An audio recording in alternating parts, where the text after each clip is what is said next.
Glória a Deus. A paz do Senhor Jesus Cristo, meus queridos e amados irmãos, tudo bem com vocês? Irmãos, é um privilégio muito grande poder estar aqui contribuindo com o seu ministério, trazendo aqui mais uma pré-aula da Escola Bíblica Dominical. Peço a todos que estiverem aí ouvindo, assistindo nossos trabalhos, que se inscrevam. Deixe aí o seu like, seu comentário. Isso é muito importante para o crescimento do nosso canal. E hoje nós iremos trazer mais uma aula da Escola Bíblica Dominical, lição 5, dos jovens, provado pelo ciúme. É o título desta lição de hoje. Nós estamos nesse quarto trimestre. Esse quarto trimestre tem o título do trimestre todo é Davi, de pastor de ovelhas a rei de Israel. Fé e ação em meio às adversidades da vida. Glória a Deus. Lição 5, como eu já falei aqui, provado pelo ciúme. E o que nós vamos estudar aqui nesta lição? Vamos ver aqui, você já foi alvo de inveja ou de ciúmes, sem ter feito nada de errado? Davi, ele viveu isso na pele.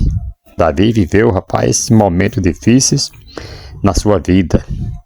Viveu na pele. Mesmo sendo fiel, leal e respeitoso, ele passou anos sendo perseguido por Saul, um rei consumido pelo ciúme. Então, amados, nesta lição nós vamos mergulhar em um dos momentos mais intensos da vida de Davi, quando sua integridade foi colocada à prova. Em vez de revidar, ele escolheu confiar em Deus e manter os seus princípios, né? Tem pessoas que revidam e tal, e aquela confusão toda e tal, e acaba perdendo a bênção. Mas Davi não, Davi manteve ali fiel e manteve ali seus princípios em Deus. Vamos aprender com Davi que não precisamos vencer na força do braço, até porque a Bíblia diz que as nossas armas não são carnais, né? Mas não é contra a carne e o sangue que nós devemos lutar, não. Davi também ele percebeu que não é na força do braço, mas sim com firmeza de caráter e dependência total do Senhor. Tá preparado? Vamos então juntos aprender a palavra de Deus? Vamos lá. Temos aqui o texto principal, que a integridade e a retidão me protejam, porque a minha esperança está em ti. Salmos 25, versículo 21, na tradução NVI. Irmãos, o Salmo 25 é uma oração de Davi em meio a tribulações. Ele clama por direção, perdão e livramento, irmãos. Mas também ele reafirma seu compromisso com Deus. E justamente no versículo 21, certo? No versículo 21, Davi expressa o desejo de ser guardado, não por seus próprios méritos ou forças, mas por duas virtudes que revelam sua postura interior: sinceridade e retidão. São essas duas virtudes que Davi revela aí sua sinceridade e retidão, sua postura interior, né? A palavra sinceridade do hebraico, tom, integridade, inteireza, carrega a ideia de um coração íntegro diante de Deus, sem duplicidade, sem fingimento, Já a retidão, yosher, refere-se à firmeza moral, a uma conduta justa, mesmo diante de pressões. Davi estava dizendo: Senhor, que essas duas marcas convertem minha vida, porque é em ti que espero. Ou seja, ele confia que sua proteção não virá da força da vingança ou do engano, mas da fidelidade à vontade de Deus. Aí nós temos aqui o texto, verdade prática, que é o resumo da lição. A vida de Saul, ela foi marcada pelo ciúme, levando-o a uma perseguição implacável contra Davi, que por sua vez era um homem íntegro e de princípios. Aí aqui, amados, nós vamos movimentar a classe para engajar aí os alunos e aprender e prender a atenção deles. A atividade didática que nós devemos fazer com nossos alunos, reaja com integridade. O objetivo aqui dessa lição é levar os alunos a refletirem sobre como reagir diante de perseguições críticas e injustiças. Isso aí nós passa muito na vida, né? Perseguições críticas, injustiça, isso nós vamos passar. Até porque você serve ao Senhor Jesus e Jesus falou que se o mundo te odeia, primeiro odiou ele. Se você fosse do mundo, o mundo o amaria, mas como você não é do mundo, o mundo te odeia. Ouça isso no nome de Jesus. Você pode ter material também para aplicar essa lição, né? Essa didática aí para os seus alunos, um quadro, pincel ou folha de cartolina e caneta. Primeiro passo, o passo a passo nós vamos estar passando aqui para você ter essa dinâmica aí com seus alunos. Escreva no quadro a pergunta: o que você costuma fazer quando é tratado com a injustiça? Essa é a pergunta que você deve fazer para os seus alunos. Peça que os alunos citem espontaneamente as atitudes comuns, exemplos, ficar com raiva, né? Lógico que você é tratado com injustiça, você logo fica com raiva.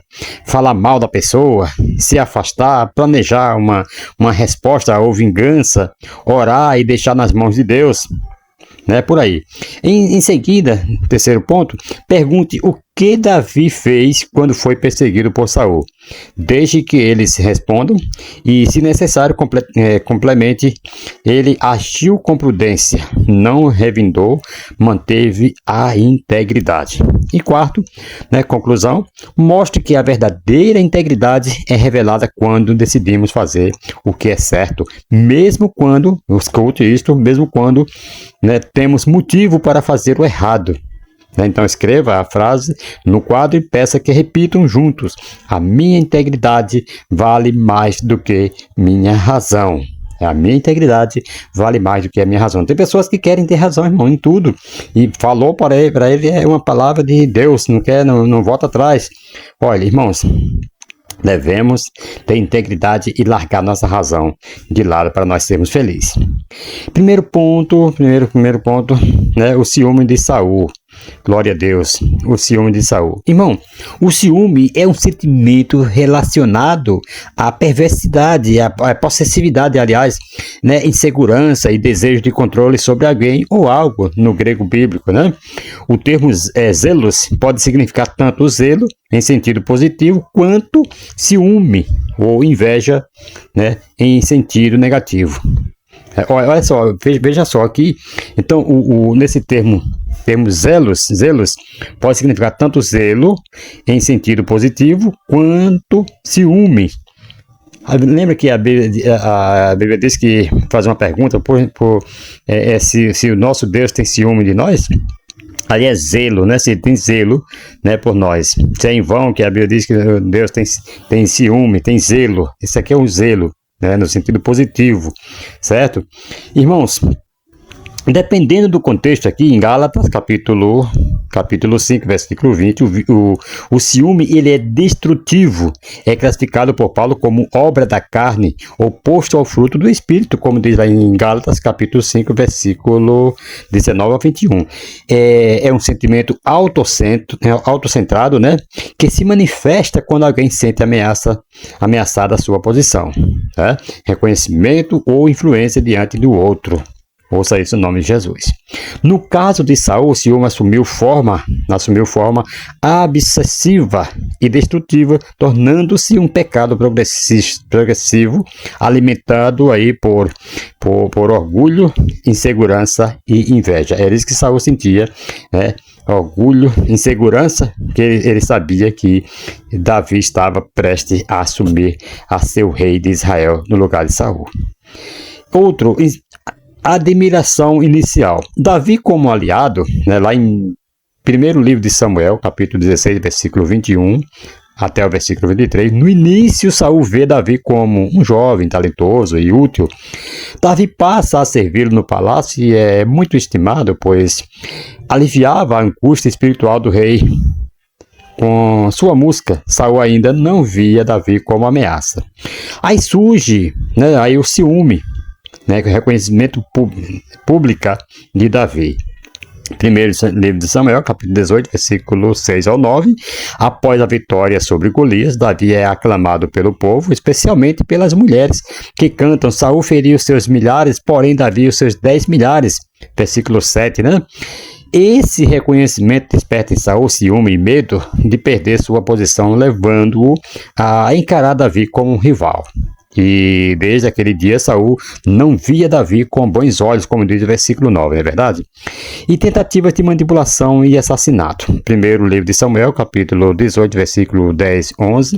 Depois, primeiro livro de Samuel, capítulo 19, versículo 1 ao 10. Vai nos mostrar que o ciúme logo evoluiu para tentativas abertas de eliminar Davi. Em estado de perturbação espiritual, Saul lança sua lança contra o jovem, né, lá no primeiro livro de Samuel, capítulo 18, versículo 11. Então ele trama casamentos, né, estratégicos como armadilhas, oferece a sua filha ali para casar com Davi, mas era um casamento estratégico, que ele queria era matar mesmo, era Davi. Então, ele via que Davi era um homem muito esperto, abençoado por Deus. Então, ele foi formando assim estratégia, né? Está lá no capítulo 18, versículo 17 ao versículo 21 de 1 Samuel. Então, ele dá ordens diretas de execução. Mesmo os vínculos familiares, como a lealdade de Jonatas, não detém sua fúria. Então, Saul busca controlar Davi com astúcia e força, mas seu plano falha. Outro ponto, obcecado pela perseguição. 1 Samuel, né? Também 23 até o 26, né? Capítulo 23 até o 26. Em vez de ceder à justiça ou reconhecer a fidelidade de Davi, Saul mergulha em uma perseguição obsessiva, mobiliza tropas, invade regiões e vasculha desertos, né? Ainda que Davi poupe sua vida repetidamente vezes. Davi fez isto, como está escrito lá em 1 livro de Samuel, capítulo 24, versículo 26. O ciúme se converte então o ciúme ele se converte em obsessão espiritual, obscurecendo o discernimento de Saul e consumindo aí seus recursos. Eu tenho certeza que muitos aqui já passaram por isso, que você está fazendo bem para alguém e alguém querendo te matar. Era Davi fazendo bem para Saul e Saul querendo matar a Davi. Né? Talvez você tenha passado por essas injustiças também. Né? Já aconteceu comigo, né? Não muito tempo, mas há pouco já aconteceu isso aí. Quanto mais a pessoa tenta ajudar, mais as pessoas querem te apunhalar pelas costas. Então, isso é muito difícil, mas que Deus dá graça e a gente não deve agir pela razão, né? E também tem aí o declínio final, paranoia e ruína, né? 1 Samuel, capítulo 28 ao 31. No fim, o ciúme leva Saul à ruína total. Ele se distancia do profeta, perde contato com Deus e recorre à necromancia, né? Como você pode ver lá no 1 Samuel 28. Então, isolado, desesperado e espiritualmente falido, ele morre tragicamente no Monte Gilboa. Está lá no capítulo 31 de 1 Samuel. Então, o ciúme, amados, não tratado, destruiu sua alma, seu governo e sua posteridade. Então, se você não tratar o ciúme, a raiva, a ira, tudo isso aí que você pensa que a pessoa está fazendo mal para você, começa a perseguir e tudo mais. Então, se isso não é tratado, irmãos, vai destruir sua alma, seu governo e a sua posteridade. A trajetória de Saul evidencia como um sentimento não tratado pode aniquilar a comunhão com Deus, deteriorar relacionamentos e interromper vocações legítimas. Isso é perigoso demais, irmãos. Devemos fugir dessas armadilhas de Satanás. Também outro ponto é ruptura dos vínculos ordenados por Deus. 1 Samuel, capítulo 18, versículo 1 e 2, e 1 Samuel, capítulo 20, versículo 30. Saul rompe alianças legítimas, rejeita o amor de Jonatas, a lealdade de Davi e o cuidado de seus servos. Então, o seu ciúme é mais forte do que a honra familiar, a verdade e a gratidão, né? Então, o seu ódio é pior. É mais forte do que a honra familiar, do que a verdade e a gratidão. Então, o ciúme transforma pessoas amadas em ameaças, destruindo o que foi construído por Deus. Isso é um perigo. Outro ponto também é a injustiça contra o inocente e desejo de destruição. 1 Samuel 18:11 e 1 Samuel 19:10 vai falar: Saul persegue Davi, mesmo sabendo de sua inocência, tenta assassiná-lo. Você vê que é o demônio que faz isso, é o capeta que faz isso na vida das pessoas. Mesmo ele sabendo de sua inocência, tenta assassiná-lo várias vezes, impulsionado por um desejo de preservação egoísta, né? Então, o ciúme, amados, ele transforma um perseguidor do justo, né? Como diz o Salmista 59, versículo 3. Então, como Caim foi para Abel, por exemplo, ele se torna um instrumento de oposição ao propósito de Deus. E temos também aqui outro ponto, né? Desequilíbrio emocional e ira descontrolada. 1 Samuel 20, 30 ao 33 vai mostrar que a fúria de Saul o leva a humilhar, a gritar e até tentar matar seu próprio filho Jonatas. Versículo 33 vai falar isso. O ciúme, ele destrói sua capacidade de governar, dialogar e até mesmo discernir o bem. Sua liderança torna-se também, irmãos, ouça isso é caso muito sério, o ciúme destrutivo, veja só, o ciúme destrutivo, ele impede, ouça isso no nome de Jesus, ele destrói a capacidade de governar, dialogar e até mesmo de discernir o bem. Então a sua liderança torna-se tirânica, certo? Emocionalmente instável e espiritualmente desorientada. Outro ponto que eu quero comentar com você aqui, o fracasso final e juízo divino sobre sua história de Saul.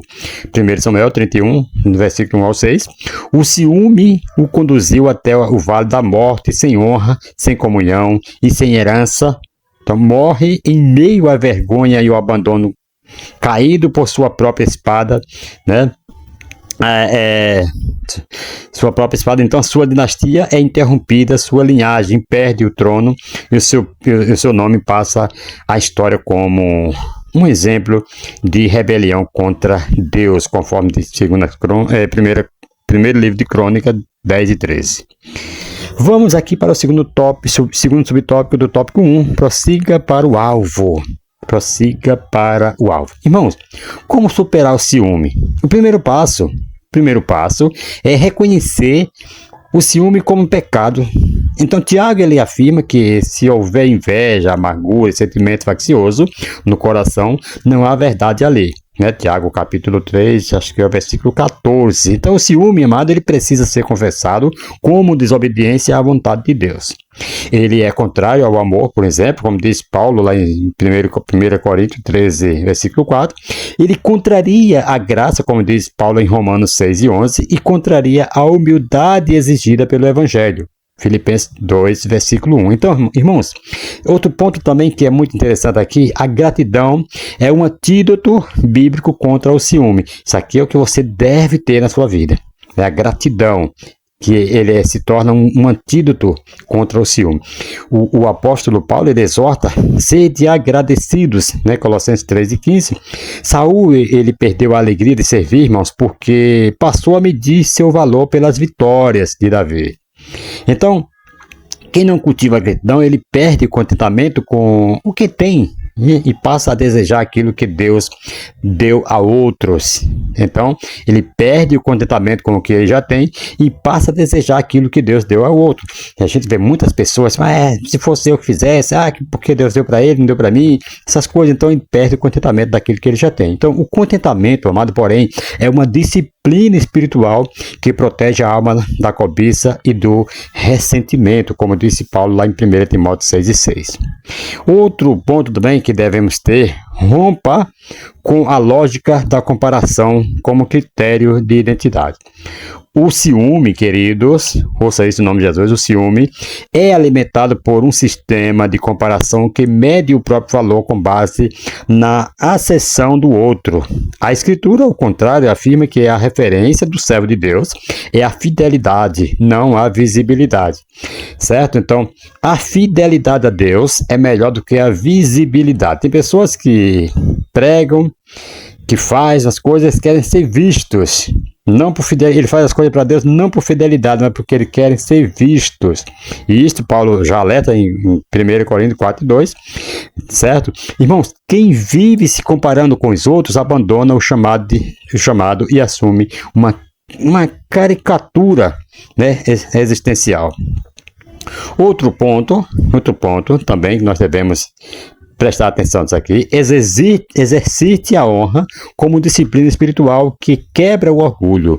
A honra, queridos, é um caminho oposto ao ciúme. Quando honramos aqueles que Deus tem exaltados, rejeitamos o espírito de competição. Jonatas é o modelo, né, disso aqui. Ele reconheceu o chamado de Davi, renunciou ao trono e o fortaleceu no Senhor. Certo? Então, Jonatas, ele via, queridos, que Davi, ele tinha o chamado de Deus, então ele não foi contra aquilo, querendo o seu trono, o seu lugar de herdeiro, não. Ele, pelo contrário, ele fortaleceu Davi naquilo porque ele viu o chamado de Deus, e ele foi muito bem sucedido por causa disso. É lógico que morreu na batalha, né? Mas tudo aquilo porque ele queria realmente que Davi reinasse, porque ele sabia que Davi era o escolhido. Ele fortaleceu Davi, como diz lá no primeiro livro de Samuel, capítulo 23, versículo 16 e o versículo 17. Então, quem honra permanece, quem inveja se perde. Guarde bem isto: quem honra permanece, quem inveja se perde. Segundo tópico: um homem com princípios. Saul, o escolhido de Deus. Glória a Deus. Amados, uma leitura cuidadosa da história de Saul nos revela algo fundamental sobre a relação entre o chamado divino e as escolhas pessoais. É importante aqui lembrar que Saul não iniciou sua jornada como alguém rejeitado por Deus. Não. Pelo contrário, ele foi legitimamente escolhido e capacitado pelo Senhor. A unção de Saul não foi inferior à de Davi. Não, de maneira nenhuma. Tem pessoas que acham que foi diferente. Não foi. Foi igual. Ambos receberam o Espírito do mesmo Deus, pelas mãos do mesmo profeta. No entanto, o que determinou seus destinos, amados, não foi a eleição divina, mas a postura de cada um, que cada um adotou frente aos próprios erros. Saul ilustra uma verdade profunda: o chamado divino não substitui a necessidade constante de vigilância e humildade. Você entendeu isso aqui? O chamado divino não substitui a necessidade constante de vigilância. Ah, Deus me chamou, então não preciso vigiar, não. Deus vai cumprir de qualquer forma. Não substitui a necessidade de constante vigilância. Temos que vigiar mais e mais. Vigilância e humildade. Muitos cristãos, eles vivem sobre a falsa segurança de que a escolha divina garante sucesso automático ou imunitário contra quedas espirituais. Contudo, Saul prova exatamente o contrário, né? Ser escolhido por Deus, ainda que seja uma grande honra, não elimina as responsabilidades pessoais na caminhada espiritual. Amém? Vocês estão entendendo? Então, o fracasso de Saul, amado, é o fruto direto de sua recusa em admitir os próprios erros com sinceridade. Enquanto Davi, diante do pecado, respondeu com arrependimento genuíno, buscando desesperadamente a misericórdia do Senhor, Saul preferiu esconder-se atrás da justificativa e desculpas superficiais. Então, sua história demonstra aí que não há posição espiritual ou unção divina que preserve o homem da necessidade de arrependimento contínuo e dependência diária de Deus. Irmãos, isto aqui é muito sério e nós devemos levar em consideração muito bem isso aqui e ter cuidado em nossas vidas, certo? A história que não há posição, certo? Veja só, a sua história, a história de Saul, demonstra que não há posição espiritual ou unção divina que preserve o homem da necessidade de arrependimento.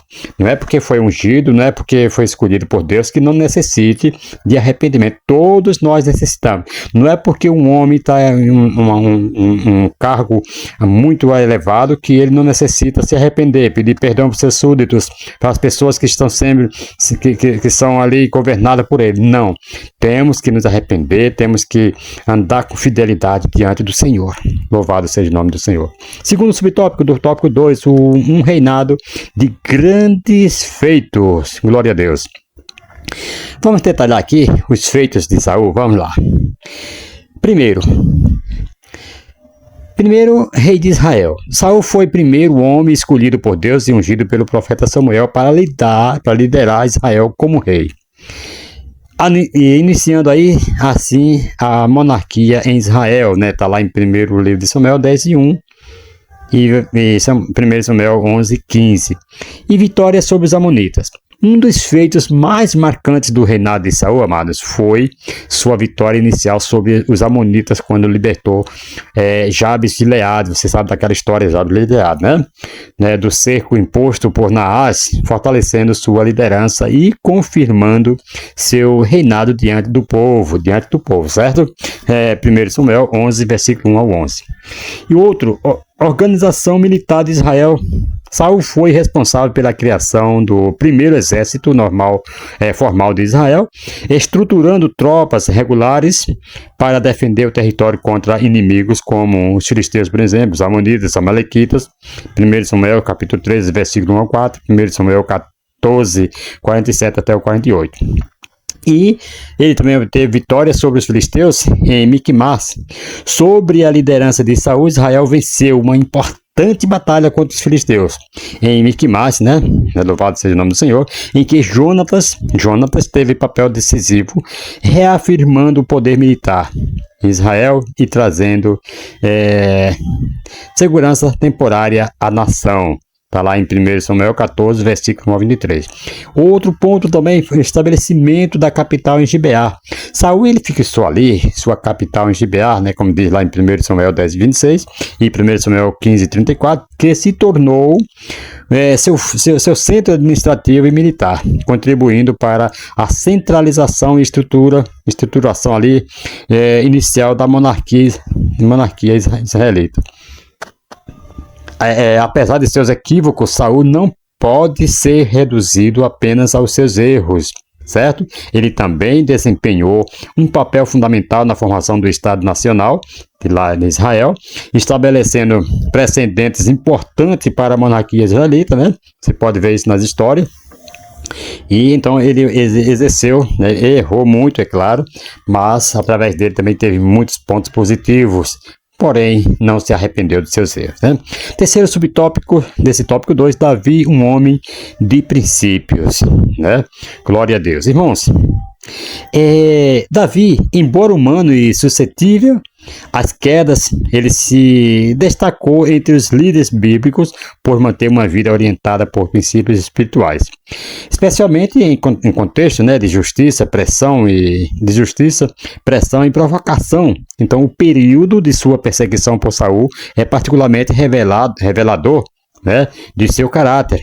Enquanto Saul foi consumido pelo ciúme e desobediência, Davi permaneceu fiel ao Senhor e aos valores que o sustentavam. Em primeiro lugar, queridos, temor profundo a Deus Davi tinha. Davi se recusou a tocar em Saul, mesmo quando teve oportunidades claras para eliminá-lo. Davi não fez isto, como diz lá em 1 Samuel, capítulo 24, versículo 4 ao 7, e 1 Samuel 26, 7 ao 11.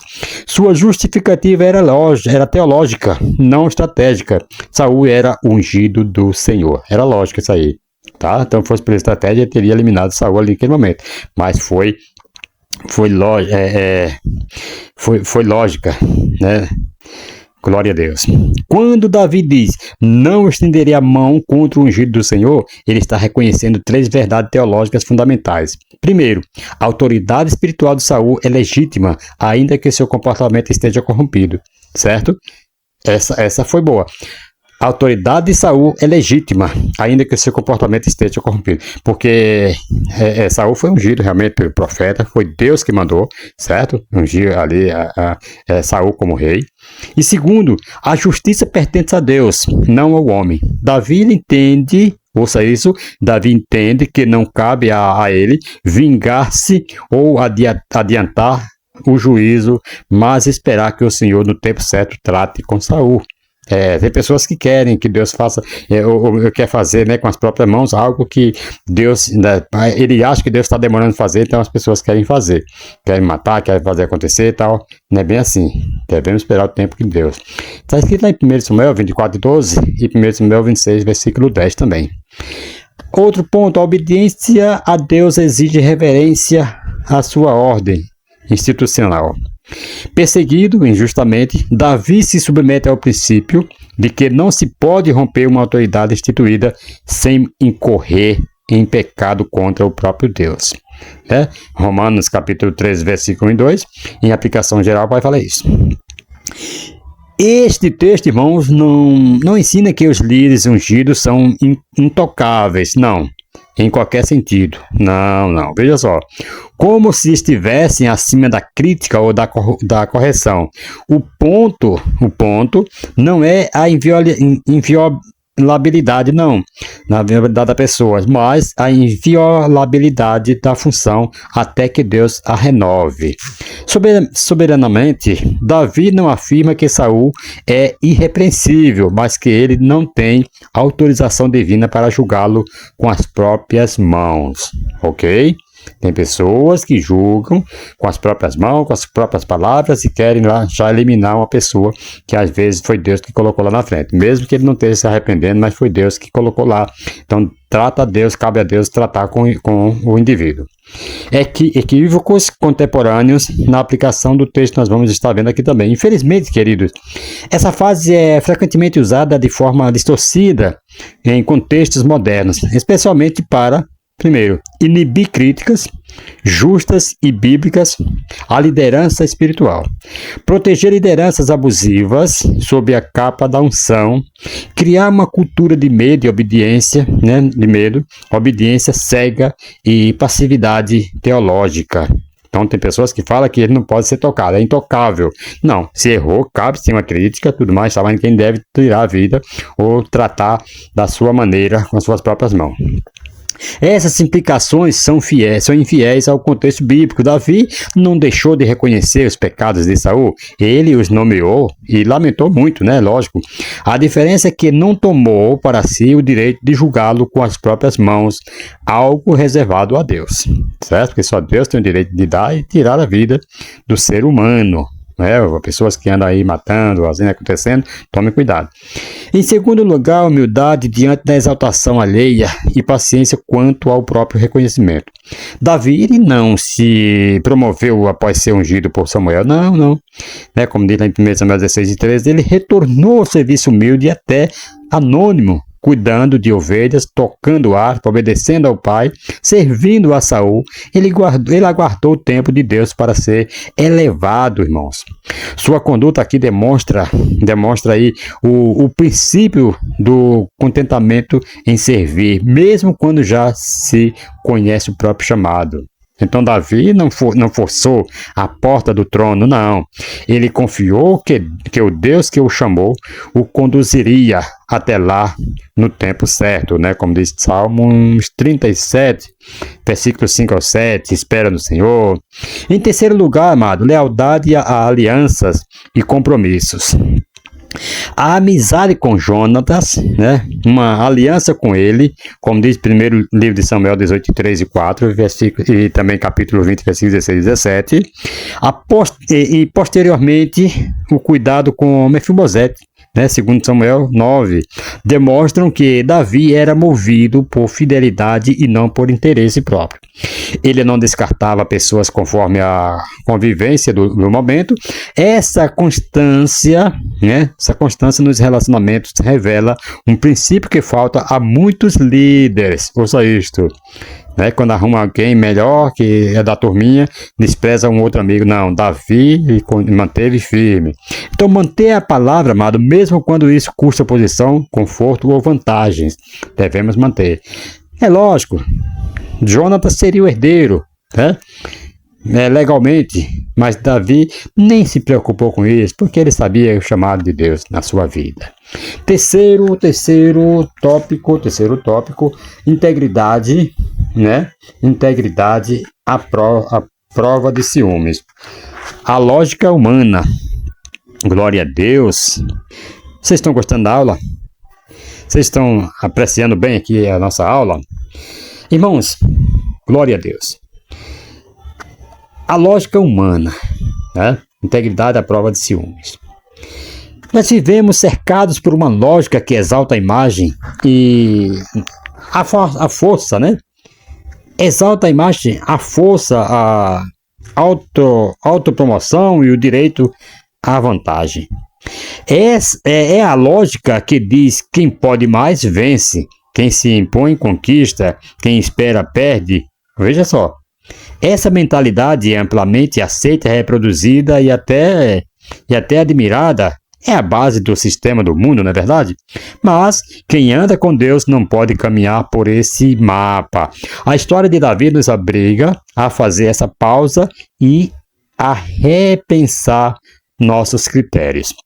Irmãos, veja só, Davi ele foi ungido rei enquanto ainda cuidava de ovelhas, ignorado por seu pai, desprezado por seus irmãos, né? Esquecido entre os filhos de Jessé e ainda assim escolhido por Deus. A lógica humana, querido, não teria parado diante dele, mas Deus não se move por aparência e sim por propósito. E quando Deus escolhe, ele também sustenta. A lógica humana ela teria levado Davi a matar Saul quando teve a chance, não é verdade? Justificando o ato como autodefesa, justiça ou até mesmo cumprimento de uma profecia. Mas o coração de Davi estava submetido a um princípio mais alto. Não estenderei a minha mão contra o ungido do Senhor. 1 Samuel 24:6. Para Davi vingar-se não era força, era fraqueza. A verdadeira força estava em dominar a si mesmo, esperar em Deus e confiar que o Senhor é juiz e justo. Essa atitude, amado, não é natural. Ela confronta tudo que nos é ensinado pela carne e pelo mundo. Mas é exatamente isso que nos torna diferentes. Como disse Jesus em oração, eles não são do mundo como eu do mundo não sou, né? Lá em João 17:16. Então o cristão, queridos, não pode seguir o fluxo da maioria. Nós somos chamados a andar na contramão e, como Davi, a fazer o que é certo, mesmo quando ninguém mais entende. Ouça isso no nome de Jesus. Segundo subtópico, do tópico 3. Eu estou correndo aqui um pouco porque é extenso nessa lição. Tem muito assunto aqui. Eu quero terminar no horário. Então, o homem dirigido por Deus. O homem dirigido por Deus. Amados, enquanto o mundo exalta o homem autossuficiente, autônomo e soberano em suas escolhas, a Escritura nos apresenta outro tipo de grandeza. A do homem que se curva, que consulta, que depende. Ser dirigido por Deus, amado, é um símbolo de fraqueza, mas a evidência mais nobre de que alguém reconheceu sua limitação diante da infinita sabedoria do Altíssimo. Então, o homem dirigido por Deus, querido, ele vive sob outra lógica. Ele não se apressa quando tudo parece favorável, nem se desespera quando tudo parece perdido. Sua bússola não é a conveniência, mas a palavra. Ele sabe que as decisões mais acertadas não nascem da pressa, mas da espera obediente. Ele aprendeu que andar com Deus é mais do que cumprir mandamentos.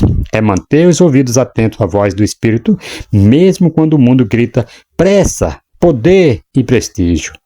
Então, ser dirigido por Deus, querido, é aceitar que o controle não está nas mãos, mas no altar. É render a agenda, os projetos, os caminhos. É, acima de tudo, queridos, declarar com a vida: guia-me pela vereda da justiça por amor do teu nome. Salmo 23, versículo 3. Glória a Deus. E concluindo aqui, amados, a vida de Davi nos mostra que não basta ser chamado ungido ou admirado. É preciso caminhar com integridade, manter princípios, mesmo sob pressão, e confiar na direção de Deus em todas as circunstâncias.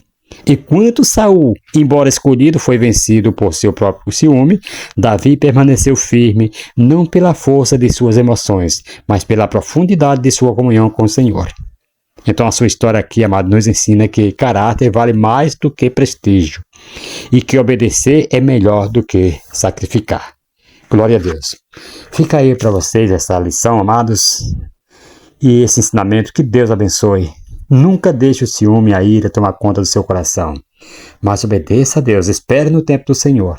Deixe Deus agir na sua vida. E assim, que Deus abençoe, amados, e até a próxima lição, se Deus assim nos permitir, estaremos de volta trazendo mais uma lição, a lição 6 aqui para a nossa aprendizado. Um forte abraço a todos vocês que ficaram aí nesse vídeo até o final. Que Deus abençoe a todos, em nome de Jesus Cristo. Se inscreva no canal, deixa aí, é de graça mesmo.